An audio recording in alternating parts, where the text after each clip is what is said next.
To all. ये देखिए आज का हमारा टॉपिक है मूल्यांकन के प्रकार, विभिन्न प्रकार के मूल्यांकन। BEd first paper third unit fourth, important topic है। मूल्यांकन के प्रकार कौन कौन से हैं भाई? ये देखिए, रचनात्मक मूल्यांकन, फॉर्मेटिव, समेटिव, योगात्मक, रचनात्मक मूल्यांकन, योगात्मक मूल्यांकन और निदानात्मक मूल्यांकन। ठीक है, डायग्नोस्टिक,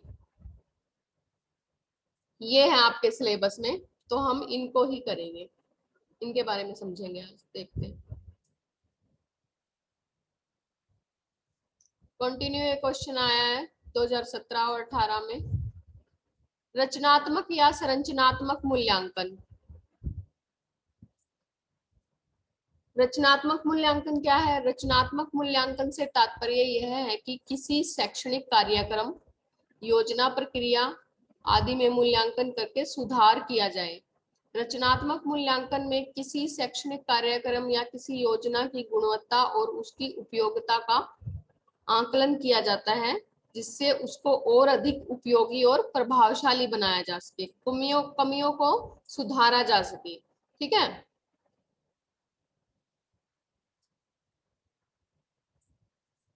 रचनात्मक या संरचनात्मक मूल्यांकन के उदाहरण के लिए जैसे परीक्षाओं और विभिन्न क्रियाकलापों द्वारा छात्रों के ज्ञान का मूल्यांकन किया जाता है। यह एक प्रकार का रचनात्मक मूल्यांकन ही है। इस मूल्यांकन के द्वारा शिक्षकों और छात्रों दोनों को अपने कमियों को दूर करने, मतलब टीचर को भी और स्टूडेंट को भी अपनी कमियों को दूर करने, मतलब अपनी कमियों का पता चलता है, जिनको दूर करने का उनको मौका मिलता है, दूर करने और गुणवत्ता सुधार का अवसर मिलता है। इसलिए रचनात्मक या संरचनात्मक मूल्यांकन शिक्षक और छात्रों दोनों के लिए उपयोगी साबित होता है। संरचनात्मक या रचनात्मक मूल्यांकन देखेंगे, इस प्रकार इसका मुख्य प्रयोजन छात्रों को रचनात्मक, मतलब क्रिएटिव, रचनात्मक प्रतिक्रिया से सक्षम बनाना है, जो बेहतर सीखने और प्रभावी प्रगति में उनकी मदद करता है। मतलब बच्चे में क्रिएटिविटी का निर्माण करना है, क्रिएटिव बनाना है अच्छे से। रचनात्मक मूल्यांकन, सीखने के आकलन, निर्माणात्मक रचनात्मक मूल्यांकन। इंग्लिश वाले नाम याद रखना आप, सभी बच्चे हिंदी के भी और इंग्लिश के तो है ही। बच्चों की लगातार प्रतिपुष्टि के लिए निर्माणात्मक मूल्यांकन सहायक है। निर्माणात्मक मूल्यांकन के अध्यापक बच्चों की लगातार प्रतिपुष्टि के लिए, मतलब कंटिन्यू जो फीडबैक के लिए क्या है भाई, फॉर्मेटिव जो मूल्यांकन है वो बहुत जरूरी है। लगातार उनकी प्रतिपुष्टि जानने के लिए, कंटिन्यू बच्चे में कितनी प्रोग्रेस हो रही है। ठीक है, कि भी time to time weekly test या फिर वीकली कोई किसी 3 या 4 दिन के बाद हम किसी तरह का कोई टेस्ट ले रहे हैं, मूल्यांकन कर रहे हैं, तो उससे क्या है, लगातार उसकी फीडबैक हमें मिल रही है, प्रतिपुष्टि हो रही है। निर्माणात्मक मूल्यांकन के अध्यापक पढ़ाते समय यह जांच करते हैं कि बच्चे ने अनुभूतियां, अभिव्यक्तियां और ज्ञान को कितना ग्रहण किया है, नॉलेज को कितना ग्रहण किया है, एक्वायर्ड किया है। संरचनात्मक मूल्यांकन के द्वारा अध्यापक पढ़ाते समय यह जांच करते हैं कि बच्चों ने अनुभूति, अभिव्यक्तियां और ज्ञान को कितना ग्रहण किया है। संरचनात्मक मूल्यांकन पाठ के बीच में, ठीक है, संरचनात्मक मूल्यांकन कब होता है भाई? पाठ के बीच में किया जाता है, कि जितना पढ़ाया, ठीक है, उतना समझ में आया बच्चों को, उतनी जितना पढ़ाया गया है उसके बारे में जो नॉलेज बच्चों को हुई है उसका मापन किया जाता है, बीच में किया जाता है। इसके द्वारा अध्यापक पढ़ाते समय जांच करते हैं कि बच्चे ने ज्ञान को कितना ग्रहण किया, नॉलेज को कितना एक्वायर्ड किया। फिर देखते हैं आकलित या योगात्मक मूल्यांकन। आकलित या योगात्मक मूल्यांकन से हम किसी ऐसी योजना, काम करने के तरीकों या पहले से चल रहे, ठीक है, पहले से चल रहे किसी शैक्षणिक कार्यक्रम से हो रहे प्रभावों और ज्ञान का मूल्यांकन करते हैं। आकलित या योगात्मक मूल्यांकन की समय अवधि दीर्घकालीन होती है। ठीक है, आकलित या योगात्मक मूल्यांकन का सबसे अच्छा उदाहरण है विद्यालयों में। ये देखिए आप, विद्यालयों में वार्षिक परीक्षा, जिसमें छात्रों के पूरे साल में अर्जित किए गए ज्ञान का क्या किया जाता है, आकलन किया जाता है। ठीक है, योगात्मक मूल्यांकन में क्या होता है भाई, पूरे साल में जो हमने सीखा है उसका आकलन किया जाता है। इसकी अवधि कितनी है भाई, दीर्घकालिक, बहुत ज्यादा, जिसमें छात्र के अगली परीक्षा में जाने न जाने का निर्णय लिया जाता है कि बच्चे को कितनी नॉलेज हुई है पूरे साल में। तो जो मूल्यांकन किए पूरे साल की नॉलेज को जांचने के लिए जो मूल्यांकन किया जाता है उसको क्या बोला जाता है, योगात्मक मूल्यांकन।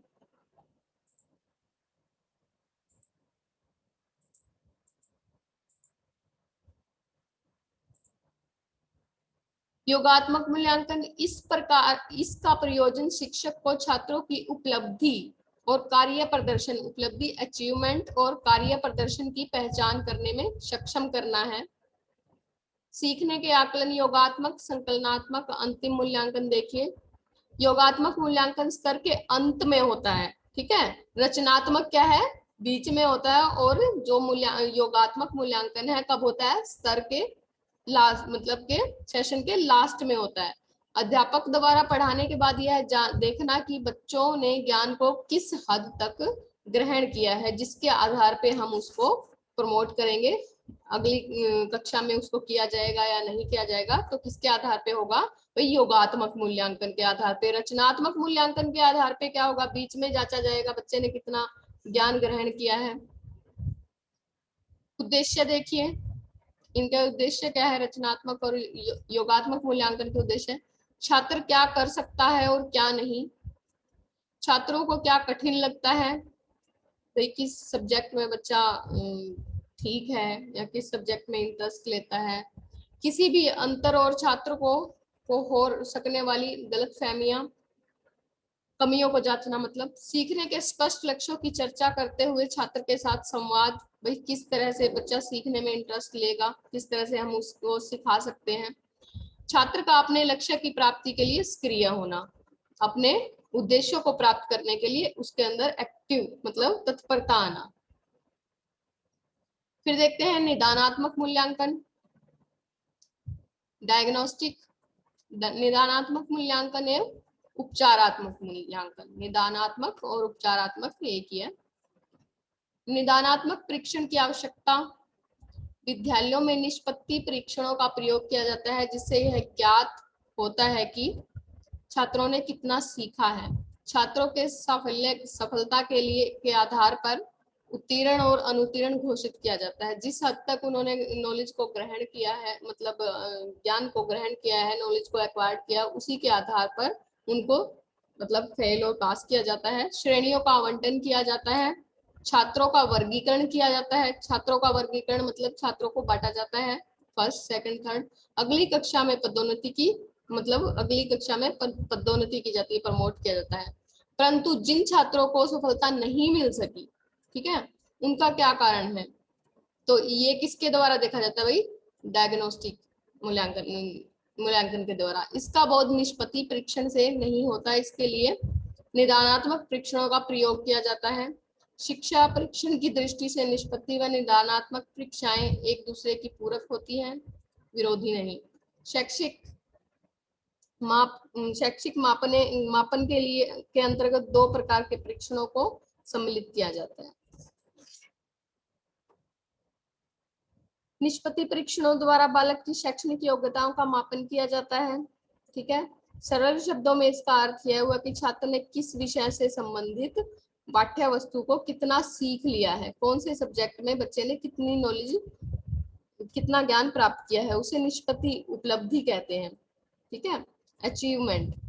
इस प्रकार निष्पत्ति परीक्षणों द्वारा यह विदित होता है कि छात्र ने कितना सीखा है। अचीवमेंट टेस्ट, इन परीक्षणों से यह ज्ञात नहीं किया जा सकता कि जो नहीं सीखा उसे उसका क्या कारण है। जो अचीवमेंट टेस्ट भी जो सीखा गया है उसका मूल्यांकन किया जाता है, जो नहीं सीखा गया वो किसके द्वारा होगा, निदानात्मक मूल्यांकन के द्वारा।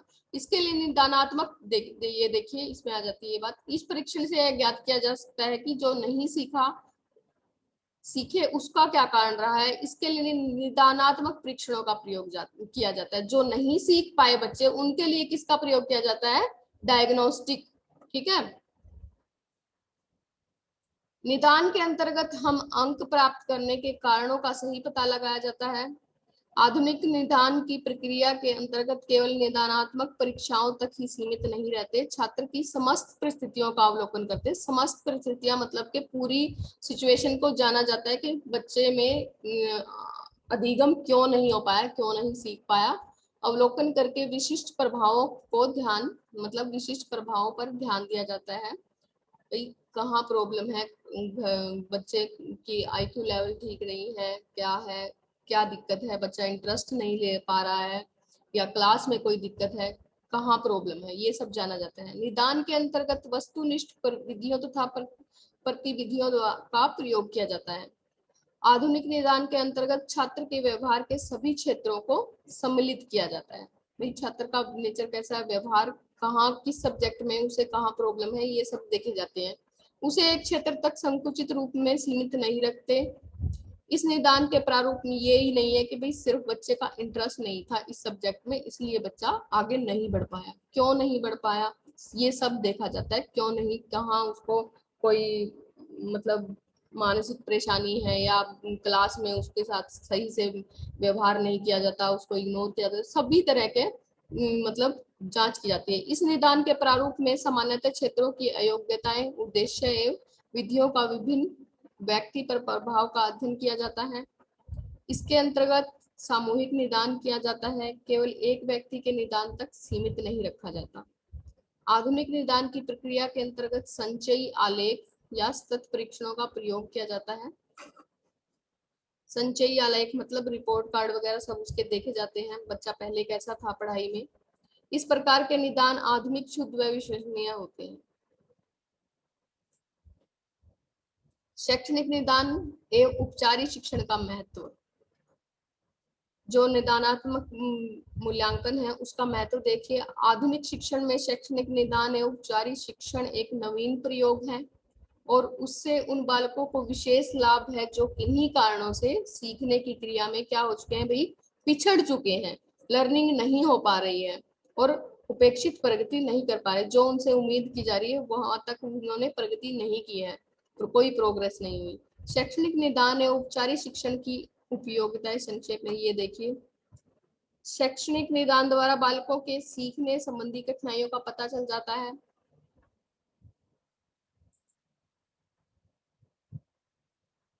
सीखने संबंधी कठिनाइयों का पता चल जाता है, भाई क्यों नहीं सीख पा रहा, किस विधि से सीख सकता है बच्चा।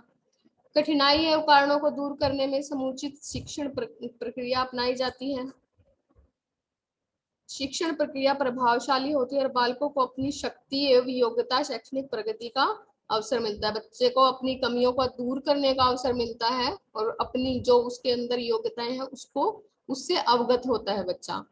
उपचारिक शिक्षण द्वारा निदानात्मक डायग्नोस्टिक शिक्षण, उपचारिक शिक्षण द्वारा छात्रों की व्यक्तिगत कठिनाइयां दूर होती हैं, ठीक है, और इस क्रिया में से अन्य छात्रों के साथ आदि भी क्षति नहीं होती। पिछड़े बालकों की हीन भावना दूर हो जाती है। जिन बच्चों जो पिछड़ चुके हैं, जो बच्चे, उनमें क्या हो जाती है, हीन भावना जो आ जाती है वो दूर होती है और वे असमायोजन से बच जाते हैं। मतलब दूसरे बच्चों के साथ जो एडजस्ट नहीं कर पाते, इरिटेशन महसूस करते हैं, तो वो क्या है, वो सब चीजें ठीक हो जाती, दूर होती हैं। उनमें आगे बढ़ने की प्रेरणा मिलती है और उनके व्यक्तित्व का समुचित विकास करने में सहायता मिलती है। ये किससे संभव हो पाता है भाई, ये सब निदानात्मक मूल्यांकन से।